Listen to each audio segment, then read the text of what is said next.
இன்னைக்கு எங்க வீட்டில் ஒரு சூப்பரான பாயாசம் தாங்க. அதுவும் பால் பாயாசம் தாங்க செய்ய போறோம்.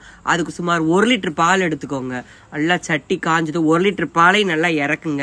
இதுக்கு ஆச்சி ரெடிமேட் மிக்ஸ் தாங்க வாங்கியிருக்கோம். இதுல ஒன்று வாங்கினா ஒன்று ஃப்ரீங்க. ரெண்டையுமே கொட்டுங்க. ரெண்டையும் கொட்டி உள்ள என்னென்ன இருக்குன்னு பாருங்க. சர்க்கரை இருக்கு, ஏலக்காய் இருக்கு, முந்திரி இருக்கு. எல்லாத்தையும் பார்த்துட்டு பால் நல்லா கொதிக்கணுங்க. சலசலன்னு கொதிக்கிறதுல தான் சேமியாவே வேகும். பால் நல்லா கொதிக்கவும் சேமியாவை தூக்கி இறக்குங்க. ரெடிமேடு சேமியாவை அப்படி நல்லா கொதி வருங்க. கொதி வரவும் கிண்டுன்னு கிண்டுனீங்கன்னா சேமியா மலர்ந்து வருவாங்க.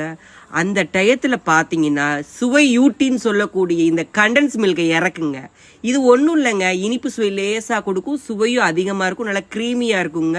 நல்லா கிண்டுன்னு கிண்டி ஒரு குழகுழப்பு கண்டிஷனில் நீங்கள் இறக்குனீங்கன்னா அற்புதமான ஒரு பாயாசங்க.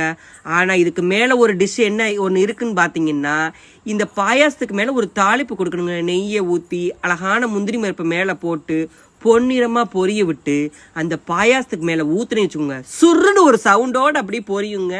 அதை அப்படியே கிண்டுன்னு கிண்டி ஒரு கப்புல ஊற்றி வாழை இலையில ஒரு அப்பளத்தை போட்டு சாப்பிட்டோம்னா சூப்பர்.